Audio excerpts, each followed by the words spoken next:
બધા મજામાં? ધીમી ધીમી હા છે ભાઈ. બધા મજામાં? સૌથી પહેલા તો આજે આ ખેડૂત પશુપાલક મહાપંચાયતની અંદર પધારેલા સાબરકાંઠા, અરવલ્લી, બનાસકાંઠા જિલ્લાના અલગ અલગ ગામડામાંથી દૂર દૂરથી પધારેલા આપ સૌ ખેડૂતો, પશુપાલકો, આગેવાન શ્રીઓ, વિવિધ દૂધ ઉત્પાદક મંડળીના આગેવાન શ્રીઓ, આમ આદમી પાર્ટીના કાર્યકર્તાઓ, મીડિયા મિત્રો, બધાયનું હું બે હાથ જોડીને ખૂબ ખૂબ સ્વાગત કરું છું, સૌને પ્રણામ કરું છું. મંચ ઉપર ઉપસ્થિત અમારા આમ આદમી પાર્ટીના માનનીય પ્રભારી ગોપાલ રાય સાહેબ અને આમ આદમી પાર્ટીને નેતૃત્વ આપી રહ્યા છે એવા અમારા સૌના આગેવાન ગુજરાતના ખેડૂત નેતા માનનીય ઈશુદાનભાઈ ગઢવી, હેમંતભાઈ ખવા અમારા ધારાસભ્ય અને મંચ ઉપર ઉપસ્થિત તમામ અમારા નેતાગણ.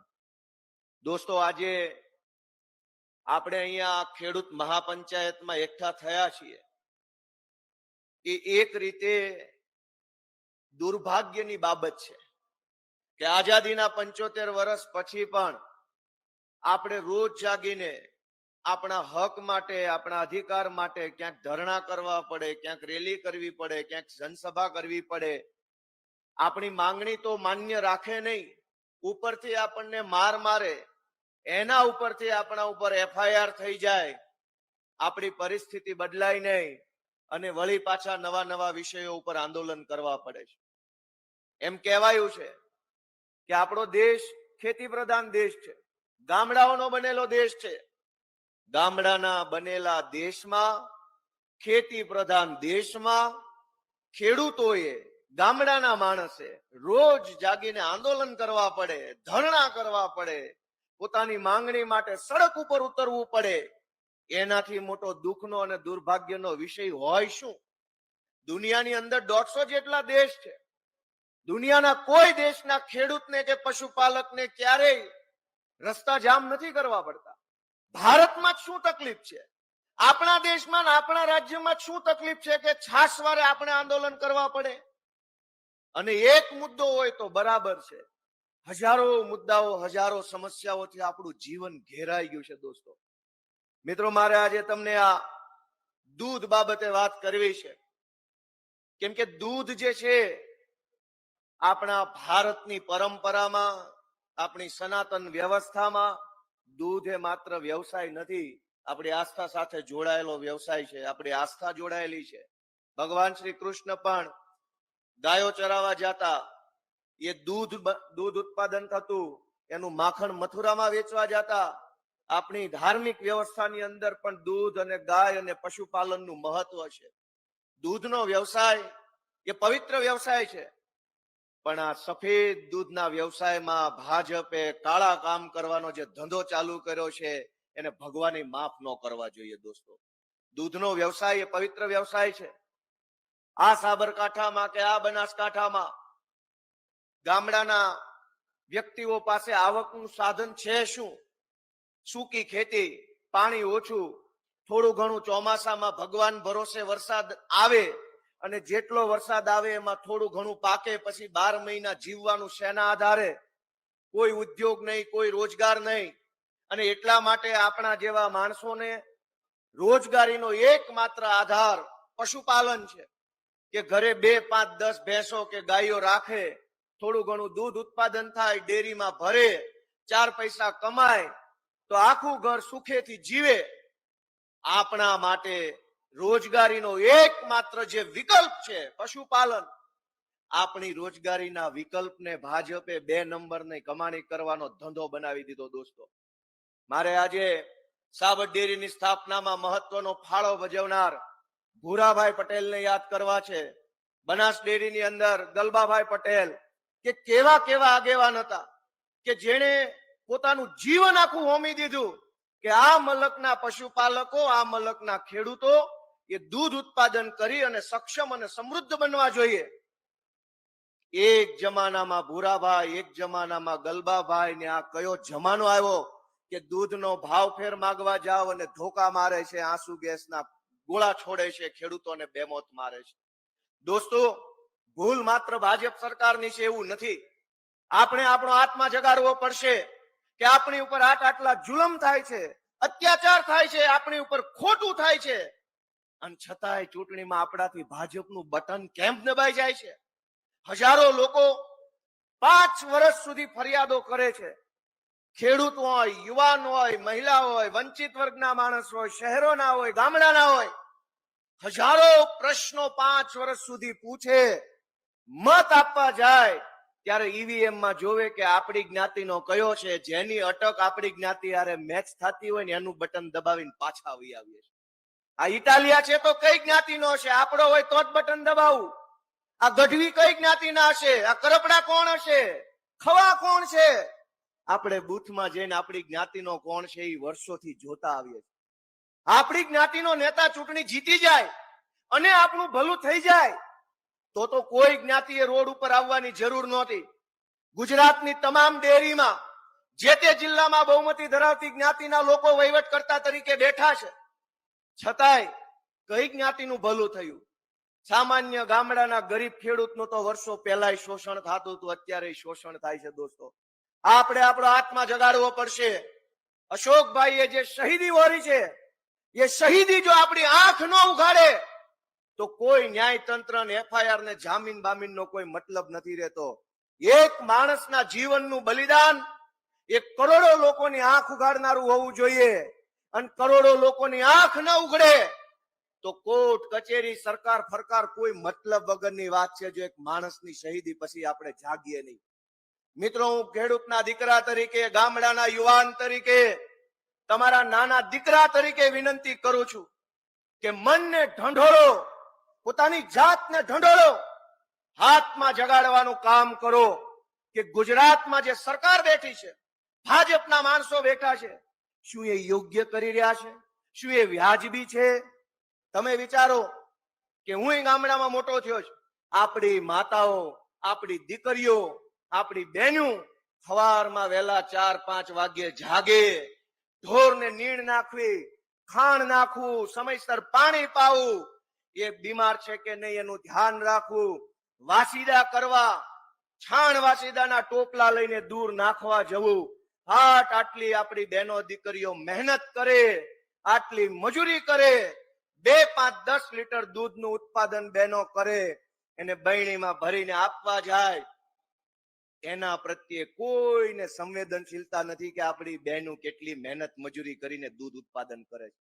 બધાયને ગરીબ માણસે ઉત્પાદન કરેલા દૂધમાંથી કમાઈ લેવું છે, બધાયને કરોડપતિ થઈ જવું છે.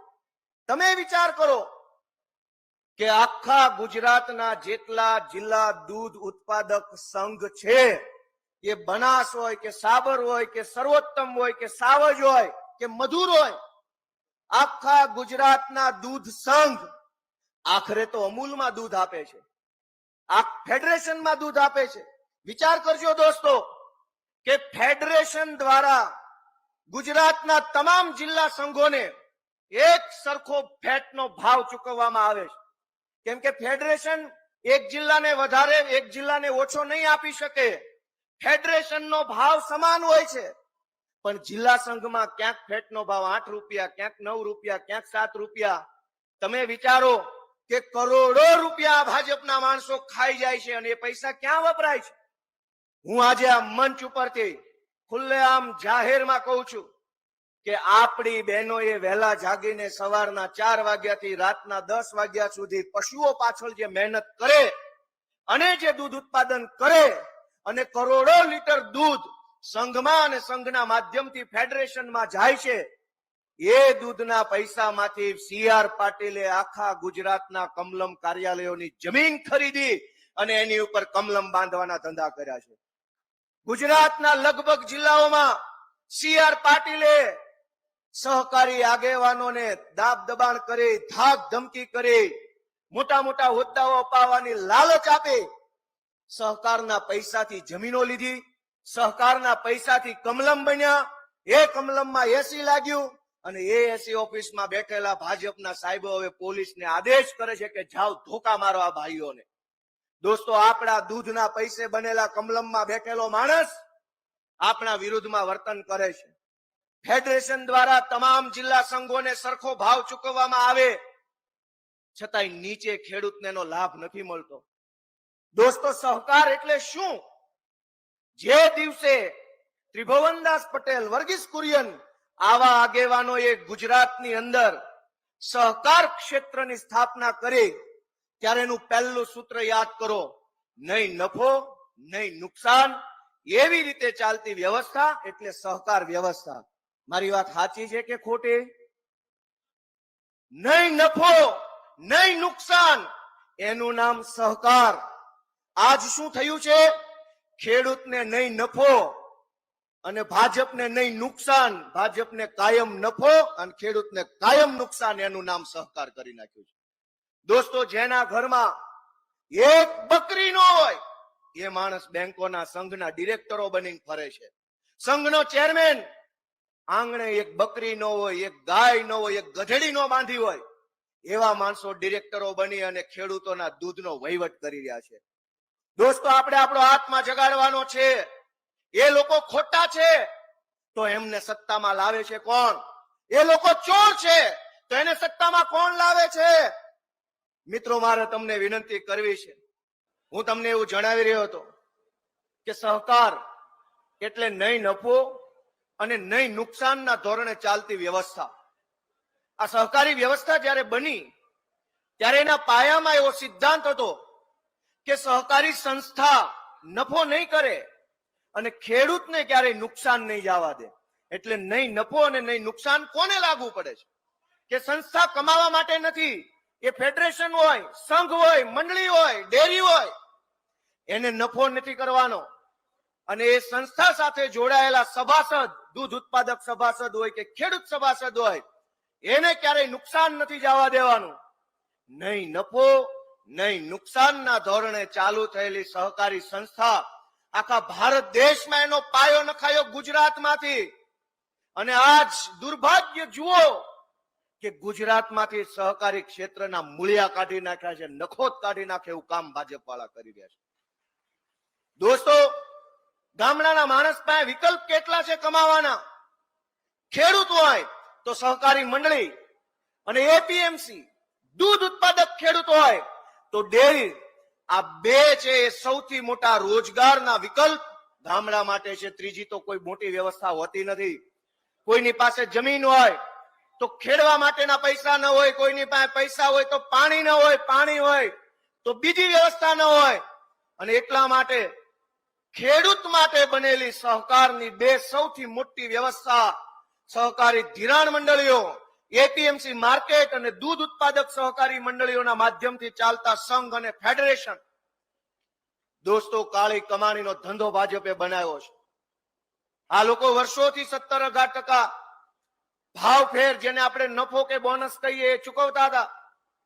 આ વખતે 9% કેમ? તો વ્યવસ્થાપક કમિટી જે છે, ચેરમેન થી લઈને બોર્ડ ઓફ ડાયરેક્ટર્સ, એ એવું કે છે કે સંઘને બહુ નુકસાન જાય છે, બહુ નુકસાન છે. જ્યારે જ્યારે ખેડૂત માંગણી કરે, પશુપાલક માંગણી કરે તો એમ કહેવામાં આવે કે સંઘને નુકસાન છે, સંઘ ખોટમાં હાલે છે. ભાઈ, સંઘ ખોટમાં જ હાલતો હોય તો રાજીનામા આપીને ઘર ભેગી ના થાવ કે નહીં? કોઈક સારો માણસ આવશે, સારો વહીવટ કરશે અને કમાણી કરતો સંઘ બનાવશે. પણ સંઘને ભાજપના અડ્ડા બનાવી દેવાનું કામ CR પાટીલના કાર્યકાળમાં થયું. દોસ્તો, એટલી હદે પૈસા કમાણા. અને એક સૌથી ગંભીર બાબત કે આ લોકો ખરેખર સારો વહીવટ કરતા હોય, ખરેખર પશુપાલકના સમર્થનમાં કામ કરતા હોય, સારી દાનત ને સારા ભાવથી કામ કરતા હોય તો ગુજરાતભરના સંઘ દ્વારા મંડળીઓને સૂચિત મંડળી કેમ રાખવામાં આવે છે? અનેક દૂધ મંડળીઓને સૂચિત મંડળી તરીકે જગ્યા આપી છે. 10-10, 15-15 વર્ષથી દૂધ કલેક્શન કરે છે, પણ સંઘ દ્વારા એને રેગ્યુલર દૂધ ઉત્પાદક સહકારી મંડળી તરીકે સ્થાન નથી આપવામાં આવતું. શું કામ? કે સૂચિત મંડળી રેગ્યુલર મંડળી થઈ જાય તો ભાજપના જે ગુંડાઓ અને બદમાશો બોર્ડ ઓફ ડિરેક્ટરમાં બેઠા છે ને, એની ખુરશી હલી જાય એમ છે. અનેક કરોડો રૂપિયાના ખોટા ખર્ચાઓ સહકારી સંઘના માધ્યમથી કરે છે. ભાજપની સભાનો ખર્ચો સંઘ દ્વારા કરવામાં આવે, જમણવાર સંઘ દ્વારા, નેતાઓની આગતા સ્વાગતા સંઘ દ્વારા, અને હું પૂરી ગંભીરતા અને જવાબદારી સાથે કહું છું કે સી.આર. પાટીલ પ્રદેશ અધ્યક્ષ તરીકે જે ચાર્ટર પ્લાનમાં આખું ગુજરાતમાં ફરી ફરીને ઉડતા હતા, એ તમામ ચાર્ટર પ્લાનનો ખર્ચો અલગ અલગ જિલ્લાની સહકારી સંઘ દ્વારા કરવામાં આવ્યો. દોસ્તો, બાપાના પૈસા નથી, આપણા બાપાના પૈસા છે. આપણી માયુએ જે હવારથી સાંજ સુધી ઢોર પાછળ, પશુઓ પાછળ જે મહેનત કરી, એ પૈસાથી સી.આર. પાટીલ ચાર્ટર પ્લાનમાં ઉડે, એનો ખર્ચો સંઘની અંદર ઉધારવામાં આવે. સંઘની અંદર અલગ અલગ અનેક પ્રકારની ફાલતુ બિનજરૂરી જગ્યાઓ ઊભી કરે, એ જગ્યા ઉપર પોતાના ભાઈ ભત્રીજાઓની ભરતી કરે અને કરોડો રૂપિયાનો કારણ વગરનો પગાર આપણા પૈસામાંથી પોતાના ભાઈઓ ભત્રીજાને કોઈને મેનેજર બનાવે, ઇન્સ્પેક્ટર બનાવે, સુપરવાઇઝર બનાવે, પ્રોજેક્ટ એન્જિનિયર બનાવે, આવી અનેક જગ્યાઓ બનાવે સંઘની અંદર. પછી એમાં ભરતી થાય, ભરતીમાં ક્યારેય પશુપાલકના છોકરાનો વારો ન આવે. ભાજપના જે નેતાઓ હોય એના દીકરાઓ, દીકરાની વહુઓ, ભત્રીજાઓ, સગાવાલાઓના નંબર લાગી જાય. આ હું સાચી વાત કરું છું કે ખોટી? સાચી વાત છે કે ખોટી? દોસ્તો, હું તો તમને વિનંતી કરવા આવ્યો છું કે માત્ર એક જ પ્રશ્ન હોત તો કોઈ પ્રશ્ન નથી, કાંઈ વાંધો નહીં. આપણા જીવનમાં ભાજપના કારણે હજારો સમસ્યાઓ છે. માંડ માંડ દૂધ ઉત્પાદન કરીને ઘરનું ગુજરાન ચલાવવાનું, એ પૈસાથી ચોમાસામાં ખાતર, દવા, બિયારણ લાવીને ખેતી કરવાની, જૂન મહિનામાં જે ભાવ ફેર આવે એ પૈસાથી દીકરાના શિક્ષણની ફી ભરવાની, એ પૈસાથી ભાડું ભરવાનું, એ પૈસાથી દવાખાનાના બિલ ચૂકવવાના. અને એ જ પૈસા જ્યારે ભાવફેરના દેવાની વાત આવે તો સંઘ એવું કહે કે અમારી પાસે પૈસા નથી, નફો નથી, કમાણી નથી. મારી તો એવી માંગણી છે કે આપણે બધાએ આપણો આત્મા જગાડી અને ગુજરાતની ભાજપની સરકારને પૂછવાનું છે કે તમે લોકો બહુ સારું કામ કરો છો, પશુપાલકો માટે તમે સારો વહીવટ કરો છો, તો સંઘની અને ડેરીની જે મીટિંગ થાય છે એને ઓનલાઈન ફેસબુક લાઈવ કરવાનું કેમ નથી સૂચતું? સંઘના ભાષણો ફેસબુક લાઈવ થાય, ડેરીના નેતાઓ ફેસબુક લાઈવ કરે, પણ જે દિવસે સંઘની મીટિંગ હોય, બોર્ડ ઓફ ડાયરેક્ટર્સ બેઠા હોય, કરો ફેસબુક લાઈવ, દૂધનું દૂધ અને ચોરીની ચોરી બધી જનતાને ખબર પડી જાય. પણ દૂધના સફેદ ધંધાની અંદર ભાજપે જે કાળા કારનામા ચાલુ કર્યા છે એને બહુ લાંબી લડાઈ આપવી પડશે. દોસ્તો, તમારે કમર કસી લેવાની છે, મુઠ્ઠી ભીંચી લેવાની છે અને નક્કી કરવાનું છે કે હવે વિસાવદર વાળી થઈને રહેશે. દોસ્તો મિત્રો, હું તમને વિનંતી કરવા માટે આવ્યો છું કે મુદ્દો અત્યંત ગંભીર છે. સહકારી ક્ષેત્રને ભાજપના કબજામાંથી છોડાવવાની જવાબદારી આપણા બધાની છે. તમે વિચાર કરો કે ફેટનો ભાવ નથી વધતો, અમૂલની દૂધની થેલીનો ભાવ વધે, Amul gold, Amul tea special, Amul પલાણું, ચોકલેટનો ભાવ વધે, કેન્ડીનો ભાવ વધે, ખાણદાણનો ભાવ વધે, બધી જ બાજુથી ભાવ વધે, પણ ખેડૂતને એ ભાવ ક્યારેય મળતો નથી. શું કામ? કેમ કે વચેટિયા ખાઈ જાય છે. ભગવાન શ્રી કૃષ્ણનો સંદેશ યાદ કરીએ આપણે અને આપણો આત્મા જગાડીએ કે ક્યાંક મારી તો ભૂલ નથી ને, મારો આત્મા નથી સૂઈ ગયો ને. મનને ઢંઢોળીએ ભગવાન શ્રી કૃષ્ણને યાદ કરીને કે ભગવાન શ્રી કૃષ્ણ જ્યારે માખણ ભરવા જતા ત્યારે પેલું ગીત સાંભળ્યું છે, અમે મૈયારા કંસ રાજાના, અમે કોઈને ન દઈએ દાણ. વચ્ચેથી દાણ ચોરી થઈ જતી હતી અને પેલા કહેતા હતા કે ભાઈ અમે દાણ ન દઈએ કોઈને. આ દાણ ચોરો અત્યારે સહકારી ક્ષેત્રમાં ઉતર્યા છે અને ચારે બાજુથી ચોરી કરે છે ભાજપના માણસો. એને રોકવા માટે ખેડૂતોએ જાગવાનું છે, પશુપાલકોએ પોતાનો આત્મા જગાડવાનો છે અને પોતાનું મન જાગે તો હાથમાં હાવણો પકડી અને ગુજરાતમાંથી ભ્રષ્ટાચારી ભાજપને વાળીને સાફ કરવા માટે આપણે બધાએ ઉપર આવવાનું. દોસ્તો મિત્રો, મારી છેલ્લી વિનંતી એ છે કે આ લડાઈ અહીંયા પૂરી નથી થતી. આ સભા પછી આ લડાઈ, જેમ 4 મુખ્ય માંગણી સાગરભાઈ રબારીએ કીધું કે ખેડૂતો ઉપર જે એફઆઈઆર થઈ છે એ પાછી ખેંચવી જોઈએ, પશુપાલકોને પૂરો ભાવ ફેર મળવો જોઈએ, નિયામક મંડળે થર્ડ પાર્ટી કેગનું ઓડિટ કરાવવું જોઈએ. આ બધી માંગણી તો સરકારી માંગણી છે. આ બધી તો ટેકનિકલ વાતો છે, કાગળની વાતો છે. જેણે ચોરી કરી એની જ પાસે ચોરીનું ઓડિટ કરાવવું, મને લાગે છે એ વાતમાં કોઈ દમ નથી. ઓડિટ તો હવે ગુજરાતની જનતા કરશે. ગુજરાતના પશુપાલકે ઓડિટ કરવાનું છે. પોતાનો આત્મા જગાડીને ઓડિટ કરો કે ગુજરાતની ભાજપની સરકારે 30 વર્ષની અંદર પશુપાલકોને આબાદ કર્યા કે બરબાદ કર્યા, એ ઓડિટ તમારે કરવાનું છે મિત્રો. પણ મારી છેલ્લી વિનંતી એટલી છે કે એફઆઈઆર પાછી લેવી જોઈએ, શહીદોને ન્યાય મળવો જોઈએ, ભાવફેર મળવો જોઈએ. એ તો તત્કાલીન વાત છે. ઉભા થાય કે 2 મહિને 4 મહિને થાય. મારી તો બધાને 2 હાથ જોડીને આખા ગુજરાતના પશુપાલકોને વિનંતી છે, ખેડૂતના દીકરા તરીકે, કે અશોકભાઈનું બલિદાન એળે ન જવા દેવું હોય તો અશોકભાઈના બલિદાન પછી એક પશુપાલકનો આત્મા જાગવો જોઈએ. અને હવે પછી ગુજરાતમાં કોઈ ખેડૂત કે કોઈ પશુપાલકનો જીવ ન જાય એવી સરકાર બનાવવા માટે થઈને સૌએ આગળ આવવું પડશે. દોસ્તો, હું આપ સૌનો આટલી મોટી સંખ્યામાં ઉપસ્થિત રહેવા બદલ હૃદયપૂર્વક ખૂબ ખૂબ આભાર માનું છું. ભારત માતા કી જય. જય જય ગરવી ગુજરાત.